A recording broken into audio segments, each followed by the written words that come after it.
Hello out there on the interweb, interconnected device. This is Bruno Guy Charles Simonet, qui est anglais. Notre prérequisite, d'abord, c'est mon opinion basée sur mon expérience personnelle. Je suis un croyant en Jésus-Christ, a seeker of truth, believer in Jesus, non-affiliated to any organization. I am 57 and I am divorced, single. I have 4 kids, and I definitely, I'm a businessman. I believe in God and contract between us and God and between each other, and not affiliated with any organization. No one paid me to say what I'm saying. Everything is copyrighted. Bruno Simonet, Anquilé, Simonet Consulting. Ultimately, the collective is definitely, like I said, my opinion based on my experience, hopefully to educate and elevate for a better, real new world. And hopefully this bring glory to God, some of it. Petite histoire, récapitulatif. Par hasard, comme je vous ai dit, l'algorithme de temps en temps peut être cassé ou vous amène des informations complémentaires. Alors, je suis tombé sur une historienne probablement d'origine irlandaise, américaine, mais ça n'est pas important, qui a une très bonne page qui raconte l'histoire américaine. Avant la Deuxième Guerre mondiale, juste après la crise de 1929, les États-Unis, les jeunes hommes de 17-18 ans avaient moins de 35 ou 40 kilos. Okay? Un homme de 1m80 qui pèse 40 kilos. Normalement, on devrait peser entre 75 et 85 kilos. Un homme en pleine bonne santé. Donc, ils étaient affamés, n'avaient pas de nourriture en 1929-1930. Roosevelt a fait le redémarrage non seulement de l'industrie avec Ford et le Brand New Deal, non, il a aussi fait le redémarrage en donnant des jobs à presque 1 ou 2 millions de jeunes Américains pour construire les parcs nationaux des États-Unis. Les parcs nationaux qui, en ce moment, rapportent un profit aux États-Unis de millions, si ce n'est pas des milliards de dollars annuels. Donc, c'était la fondation, ces jeunes hommes. Pendant 1 an, ils ne travaillaient que pour nourriture et logis, et ils envoyaient 90% de leur salaire à la maison pour aider leur famille. Après 1 an, ils avaient doublé en poids, et c'était juste avant, bien sûr, la Deuxième Guerre mondiale. Donc ces jeunes hommes avaient déjà appris à servir leur nation et étaient prêts à rentrer au service de l'armée. Donc c'était une transition très naturelle. Aussi, Roosevelt était bien sûr un des grands architectes du plan Marshall, enfin indirectement son influence. Le fait qu'ils ont investi non seulement dans leur population, pendant la guerre, c'est les femmes américaines qui ont repris le travail dans les usines quand les hommes étaient à la guerre. Donc, ça, c'est une partie de l'histoire. En Afrique, pendant la même période, les jeunes métis africains, et spécialement dans l'Afrique équatoriale ou l'Afrique du Nord, toute la partie francophone de l'Afrique française, se sont battus pour soutenir la France indépendante, et c'était la fondation de la France libre de De Gaulle.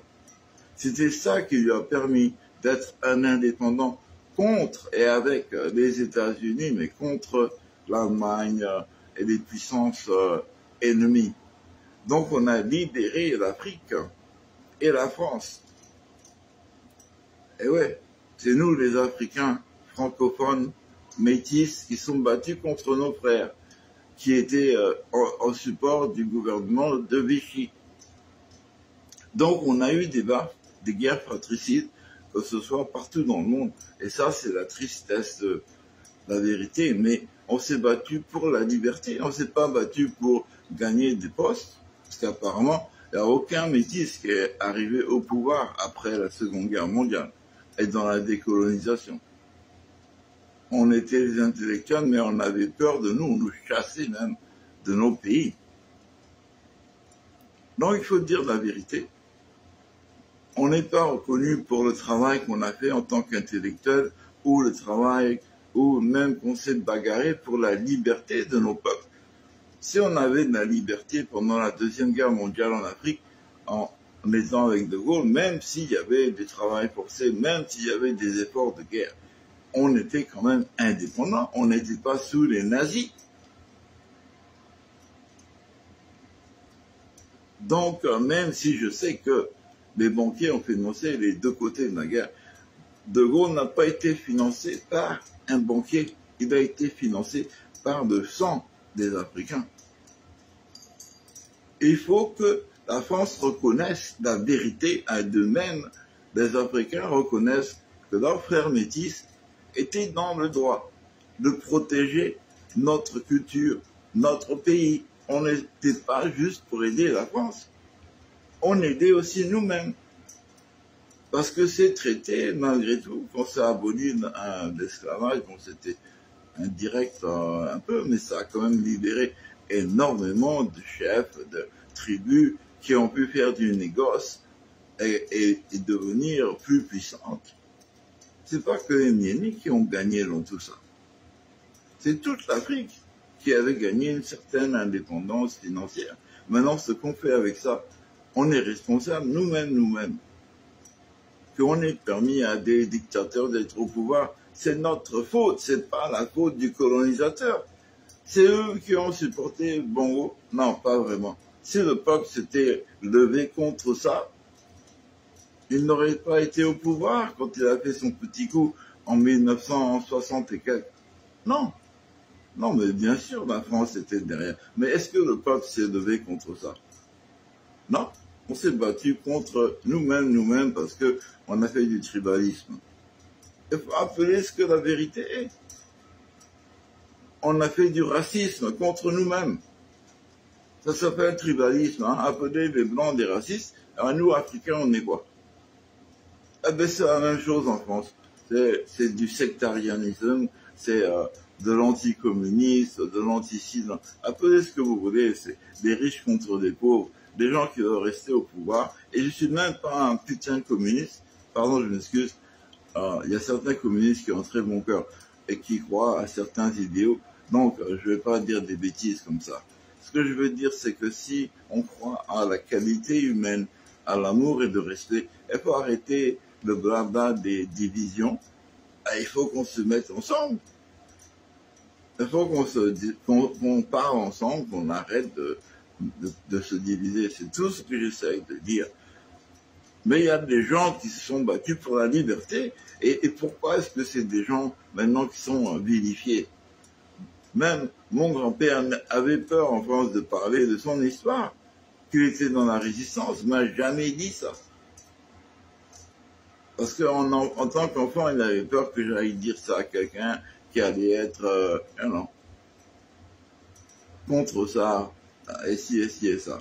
En France, c'est un sujet très difficile à aborder. Mais il faut qu'on soit honnête. Les Français étaient divisés, on s'est battus les uns contre les autres, et c'est la vérité. C'est notre histoire, ça a été fabriqué par des gens qui nous ont manipulés. C'est pour ça que maintenant, il faut qu'on vienne ensemble. Il faut qu'on vienne ensemble. Arrêtons de parler du passé. Arrêtons de parler de toutes ces bêtises. Il y a des réparations à faire. Ça ne va pas se faire avant qu'on soit dans une position indépendante de respect les uns pour les autres. Et les dettes, c'est toute la fabrication bancaire. D'un coup, avec un stylo, ça peut être effacé. Les ordinateurs peuvent complètement disparaître. Complètement disparaître. Les dettes ont été fabriquées, les taux d'intérêt ont été fabriqués. En ce moment, ils manipulent le taux de l'inflation. Comment vous pensez que vous voulez utiliser le dollar quand le taux d'intérêt est à plus de 10%? Une voiture qui valait 30 000 $ maintenant est vendue à presque 100 000 $, mais quand même, ne soyez pas ridicules. C'est la vraie valeur des choses, ça. Honnêtement, si vous êtes né hier, d'accord, pour vous, c'est votre valeur, mais c'est pas la vérité. Et on a des ressources abondantes. Pourquoi on ne parle pas des potentiels pétroliers partout, partout, partout? Le gaz naturel, des ressources, on en a. Mais non, on n'en parle pas. Elles ne sont pas développées proprement. Mais aux États-Unis, M. Trump est en train de chambouler tout. Il est en train de dire, ah ben, il n'y a plus besoin de toutes ces limites et on est en défense maintenant. On se défend. C'est notre survie aux États-Unis. C'est ce qu'il fait. Je suis désolé. Il y a du bon, il y a du mal. Je ne suis pas tout d'accord avec tout, mais il y a des choses qui sont la vérité. On a besoin de l'énergie, on a besoin de relancer notre économie, on a besoin de jobs, de vrais jobs, pas basés sur l'intellectuel informatique qui va disparaître d'ici 2 ans. Tous les jobs basés sur l'intelligence artificielle, qui peuvent être remplacés par l'intelligence artificielle, vont disparaître. Même si on fait des changements, on ne peut pas arrêter le progrès. Par contre, tous les jobs artisanaux qui ont une valeur incroyable, on ne les encourage pas, on ne les utilise pas. Les gens qui ont reconstruit la France et les États-Unis n'avaient pas de diplôme universitaire. C'était les gens qui ont appris sur le métier. Ah oui, écoutez-moi, toutes vos richesses sont basées sur le travail de personnes comme mon grand-père qui n'avait pas de diplôme et a travaillé pour General Motors jusque dans les années 1986 et 85 et sa retraite. Depuis la fin de la guerre, en 46 et quelques, jusqu'en 1980, avec une vraie retraite. Ça, c'était le capitalisme. Ça, c'était la vérité. C'était l'un du capitalisme social. Démarré avec Roosevelt, le plan Marshall, le plan de relance des États-Unis. Qu'est-ce que c'est si c'était pas un investissement de l'État dans le capitalisme? Maintenant, les banquiers ont voulu prendre l'avantage encore. Comme la libération des États-Unis était financée par un roi, pas un banquier, mais un banquier soi-disant a payé la dette. Et maintenant, les Américains, les Français sont devenus dépendants des banques et devaient payer leurs dettes aux banques, pas d'État à État. Manipulation encore et contrôle. On refait la même histoire encore et encore. Là, c'est la même chose avec l'Union européenne, essayant de prendre l'épargne des Français. Le Fonds monétaire international, essayant de contrôler le Sénégal avec la dette, alors que le Sénégal est assis sur des ressources pétrolières incroyables. Ça, c'est pas encore de la manipulation. Quand est-ce qu'on va arrêter nos bêtises? Après, on s'étonne que le peuple se fatigue de ces bêtises. Honnêtement. Mais il n'y a pas qu'à faire la révolution. Hein. Les gens peuvent arrêter de consommer, arrêter d'acheter vos produits complètement. Aux États-Unis, Coca-Cola a fait une bêtise et a insulté les latinos. Eh bien, Coca-Cola est en train de se casser la gueule parce que les latinos, c'était plus de 45% de leur marché. Et maintenant, ils n'achètent plus Coca-Cola, ils achètent Pepsi. C'est des leçons à apprendre. Mais apparemment, personne n'écoute. Vous pouvez nous manipuler à travers l'Internet. Vous n'allez pas changer des milliards de personnes en changeant l'histoire, en effaçant notre histoire, en manipulant la vraie histoire des populations, en changeant le fait qu'on ne peut plus être fier de nos ancêtres parce qu'on ne sait même pas la vérité. On ne sait pas la vérité. Quand on réalise le sacrifice que les GI, avant d'être GI, ont travaillé gratuitement pour construire les parcs nationaux, et 90% de leur paye allait automatiquement être prélevée pour soutenir leur famille.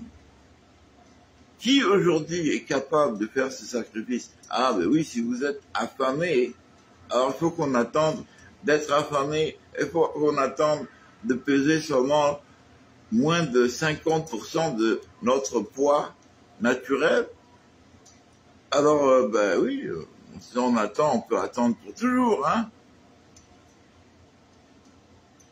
Oui, la comédie, la musique, ça va pas effacer la faim et la peur quand vous avez froid, quand vous êtes affamé et quand vous n'avez pas d'abri.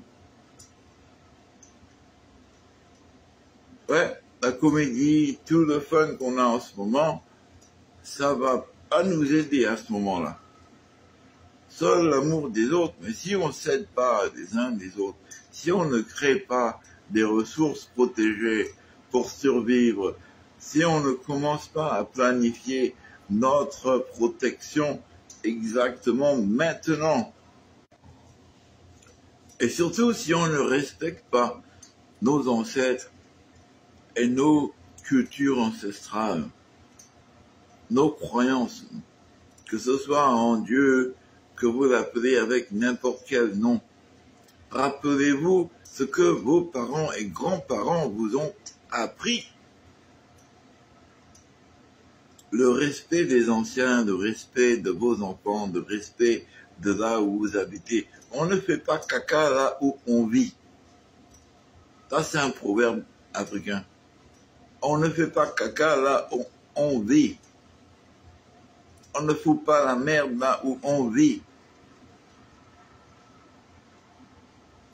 Vous m'entendez, vous, là, les loupards? J'aime mieux vous dire qu'à 55 ans, 57 ans, hein, vous n'allez pas m'intimider. N'importe où dans la rue. Alors, continuez. Mais honnêtement, je vous aime. Je vous aime parce que vous ne savez pas ce que vous faites. Vous avez été maltraité. Vous n'avez pas été éduqués. Nous, les adultes, on a laissé faire beaucoup de bêtises. Parce que nous aussi, on avait souffert. Mais ce n'est plus une excuse. Et je parle dans tous les pays du monde. Ce n'est plus une excuse valide.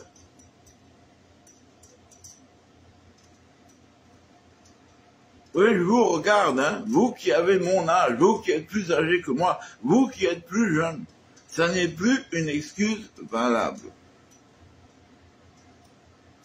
Dire que Dieu n'existe pas quand dans votre cœur vous savez qu'il y a un créateur, arrêtez de vous mentir à vous-même. Arrêtez d'oublier le passé parce que c'est gênant. Revenez à qui vous êtes. Je vous aime. Bisous et courage.